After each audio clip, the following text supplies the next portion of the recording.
Well, hello, I'm Marshall, and we spoke on the phone, and then today I'll be conducting your assessment.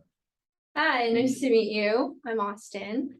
Hi, Austin. So I like to start off by just saying I go by he, him pronouns. I like to share that with my potential clients just to ensure that there is a comfortability between us and that you know what I like to be referred to as. And so if you don't mind, I just asked the question, would you like to tell me what your preferred pronouns are? Sure, I use he, him pronouns. Excellent. Well, thank you for sharing that with me. So before we get started, I just want to discuss a little bit about confidentiality. And so what you say today is privileged conversation. There's only 3 reasons why anything that comes out of today would have to be broken and told to someone else. So just briefly, I wanted to talk to you about that.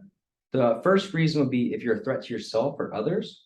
The second one being if I have to suspect abuse for you or someone in your home, such as a child. And the third would be if the police were to subpoena my records and they would just get the notes from our session. Does that make sense? Yeah, that does. It does sound a little confusing before, so thanks for clarifying that. Not a problem. I just want to make sure you're comfortable and understand the kind of ground rules before we get started. Thanks. Okay, so you just talk to me a little bit about what brought you in today. Lately I've just been feeling kind of sad. I feel like I haven't really been myself lately, and I'm just kind of worried how that's affecting myself or my work and even my fiance. Okay, so just some feelings of sadness and would you say maybe anxious a little bit as well? Yeah, I would say so as well. Just kind of going about my day-to-day life is pretty anxious. Okay, well, great. Um, Now this is going to be a little bit different from a typical session because I want to ask you a few very generalized questions, just get to know you a little bit and kind of understand your background and kind of your experience with therapy in the past. Does that sound okay? Yeah, that sounds okay. Okay, I just wanted to start off with the question of, in the past, have you received or had any mental health therapy or counseling? No, this is my first time.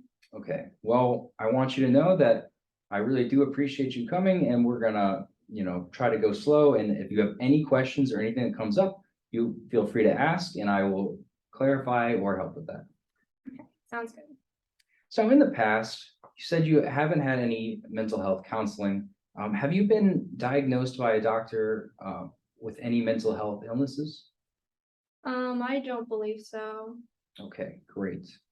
Um, Now, in the past, have you or anyone you know said that maybe you drink too much or you couldn't control yourself when drinking? I would say I'm pretty moderate in my drinking. Back in college, I feel like everybody kind of used a decent amount of alcohol, but since graduating and having a job, I feel like my control's pretty moderate. Great. Okay. So drinking wouldn't be something you're worried about or would have any issue with at this time. I don't believe so. Excellent. I also would like to ask about drug use, recreational or otherwise. Do you have any issues or in the past had any issues with drug use? Um, no, not currently, and not in the past. Excellent. Um, do you currently have employment? Yes, I do currently work at a bank. Okay.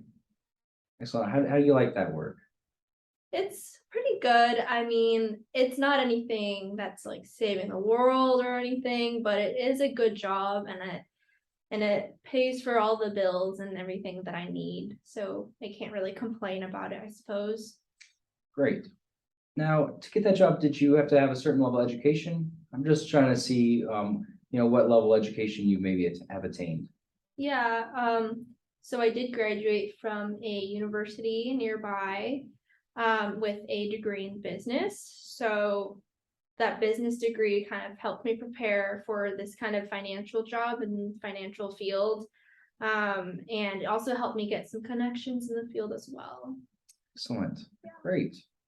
Well, now that we've gotten some of that out of the way, I would just like to go back to, you've said you've been feeling kind of depression and anxiety symptoms. Could you tell me what might have been triggering those events? As of lately, I feel like the last um in relation to those symptoms, I would say that the start of it was probably related to my recent diagnosis of multiple sclerosis or MS, as you might have heard of it before. Mhm. It's kind of impacted my physical abilities, especially how I can navigate, more trap how to navigate just like buildings and my city in general in ways that I have not had trouble with before. Mhm. I guess like trying to figure out how this diagnosis is going to shape my life later has really stressed me out. It's made me feel like I don't really know who I am as much anymore because I've never had any issues or any difficulties moving and any mobility issues before. Yeah. Wow, that's a lot. Thank you for sharing that with me. That sounds extremely difficult and sounds like it came on very suddenly. Yeah, it was pretty unexpected. And like after being a young adult, it's not something that I would expect to happen, especially in my 20s. So, especially being around peers and obviously my fiance who have just like able-bodied and they don't have any other physical issues, it just feels a little bit like I'm just set apart now, or I just have different accommodations than everyone, and I didn't have any issues like that before. Yeah, that can be really difficult. Now transitions can be really tough. So I appreciate you sharing that with me. Now, when did you receive this diagnosis?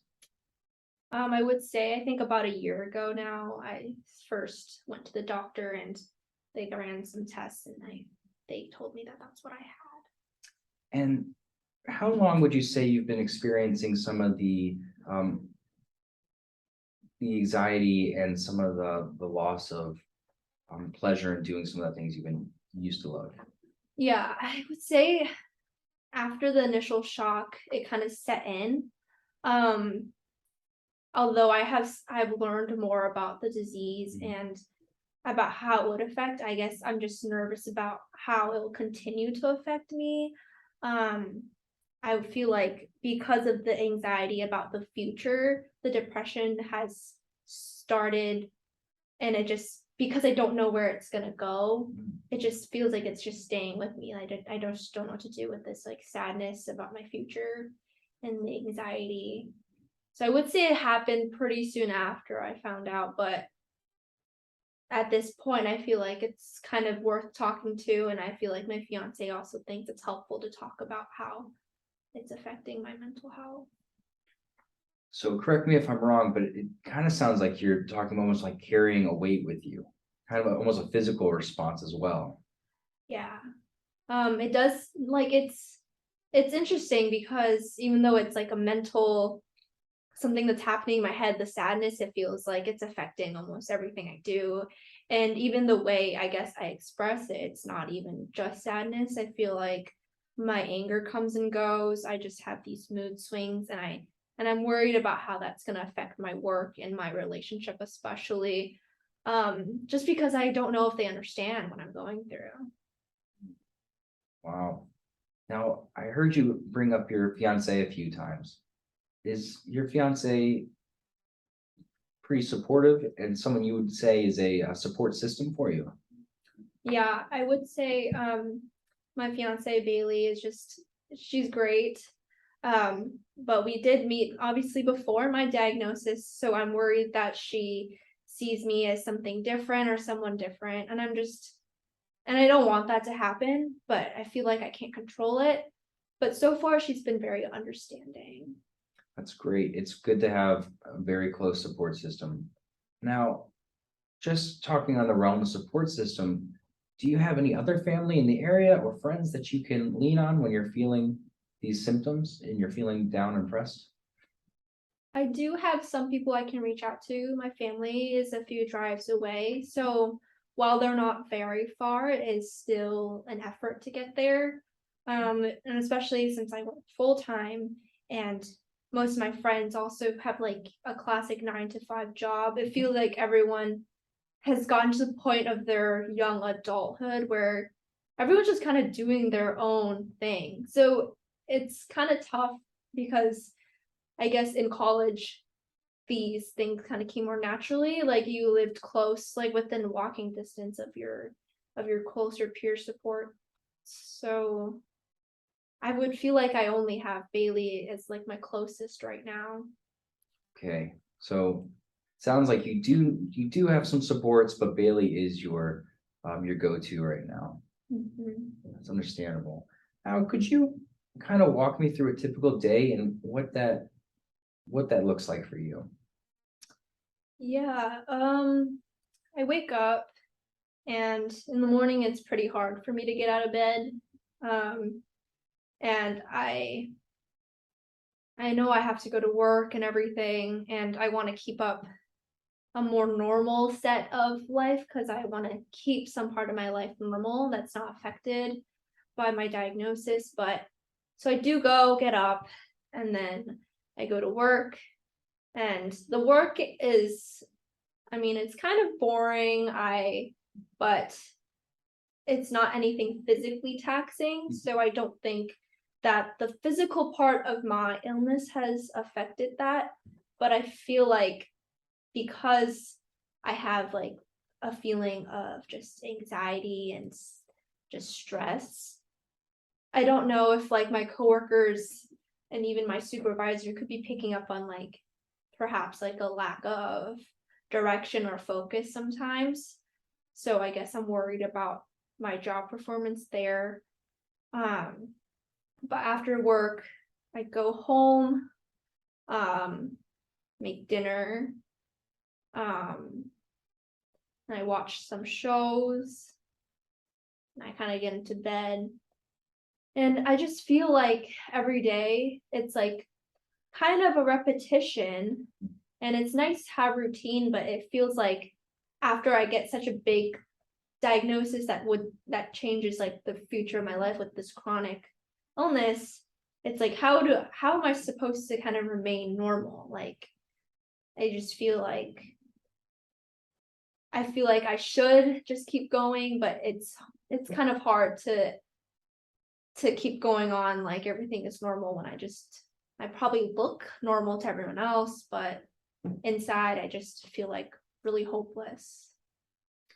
Hopeless, that's a big word. Can you expand on that for me? I guess hopeless in the sense of like not really having as much freedom of choice as I did. And I feel like before growing up, I never really had as much issue as like getting the things I really wanted. I feel like in general, my family was very close to me, so I had support there. But right now, it just feels hopeless because I'm so alone in this kind of diagnosis. Just no one really would understand exactly what I'm going through. Wow. Thank you for sharing that with me. That can be really hard and really weigh heavy on you. Now, I want to just ask these questions straight up. Sometimes they can be uncomfortable to hear, but it's just important to assess where you are and to make sure that you don't have any harm that might come to you. So I just like to ask these questions straight up. But in the past couple weeks, have you had any feelings of suicide or thoughts that you might be better off dead? Um,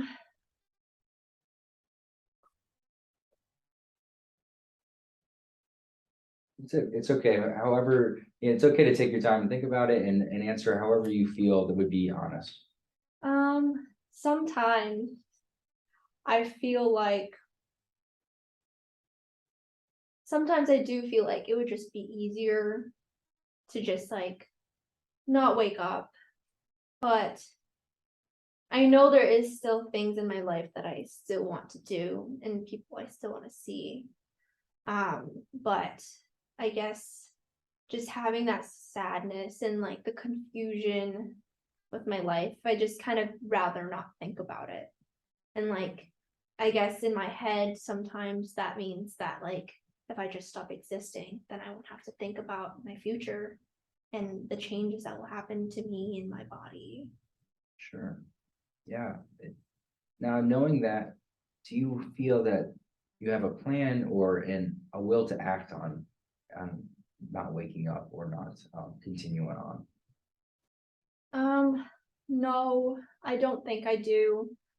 I think the thoughts are kind of, they're there, but I feel like there are still thoughts that are like, hey, you know, this is not it, and it could get better. And I guess that's why I'm here, because I'd like to work on things so I can know um that things can feel better for me later, and that there's a possibility of that, and even with any changes that I have. Well, thank you for sharing that with me. That can be really tough to say and vocalize. So I do appreciate you being vulnerable and opening up that way. I know that can be difficult with someone you just met. Yeah, it was pretty hard. Well, I want to circle back a little bit. You said you would like that your future to be a little less difficult with some of these symptoms and to feel better. Now, how would you, in an ideal world, see that future looking? I guess in my ideal world, I wouldn't have any problems at all. Sure. And I feel like, I know that's silly for me to think, because that's not the reality I have anymore. I guess just having the physical symptoms be manageable.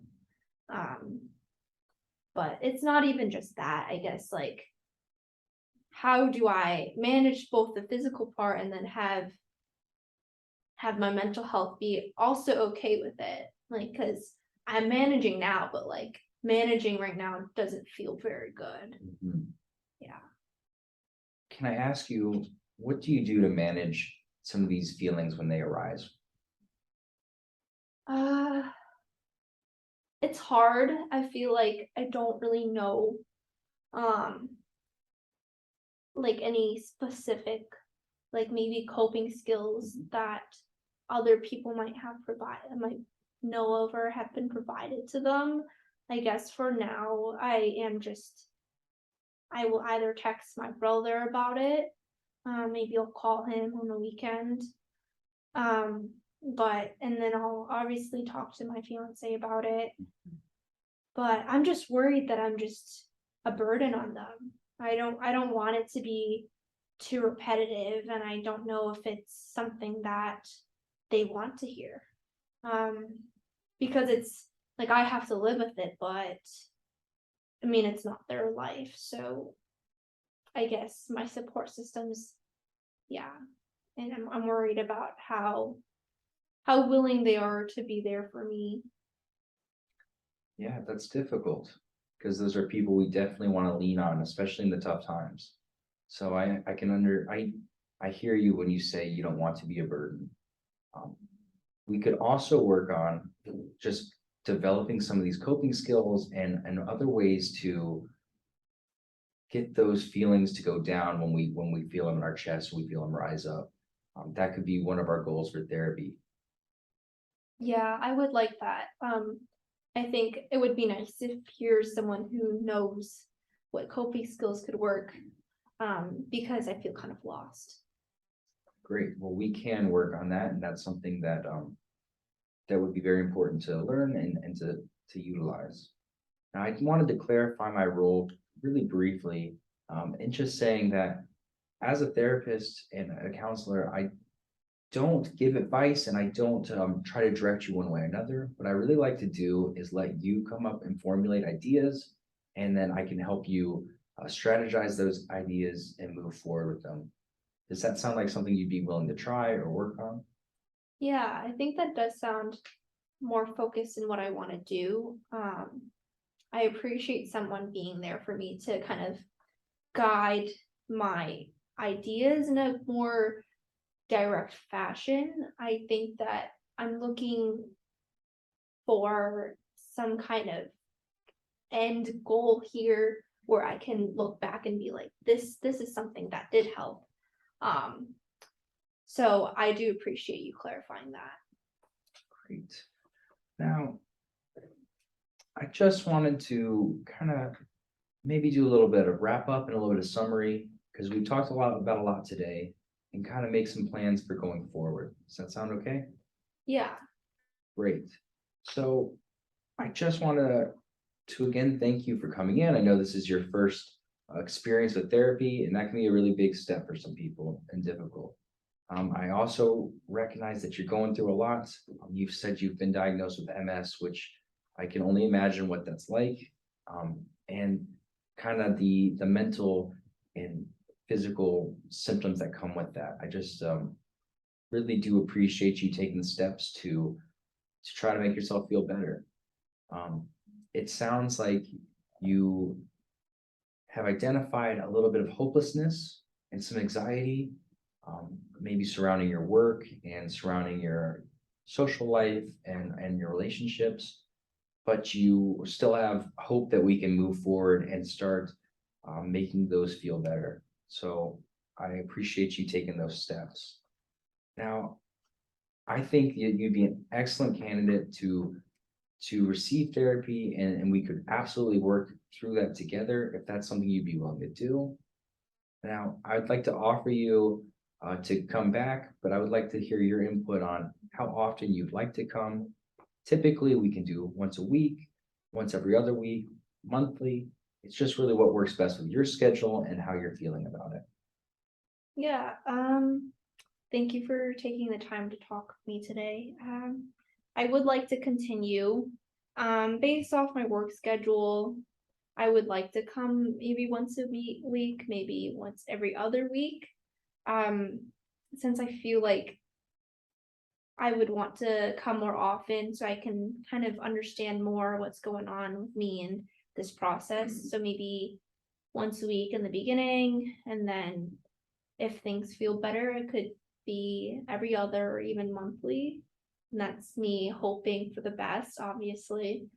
But yeah, is that something we can fit in? And Absolutely. Yeah, we can definitely, like you said, start once a week and then see where we go and see how we're feeling a few sessions in. Well, Austin, I really do appreciate you coming in today, and I look forward to working with you. We can definitely get into more in depth in some of these bigger topics in our future sessions, but this was a great initial session just for us to meet each other and get to know each other. At this point, do you have any further questions for me? I'm okay for now. Thanks for seeing me. Thank you so much, Austin. Appreciate it.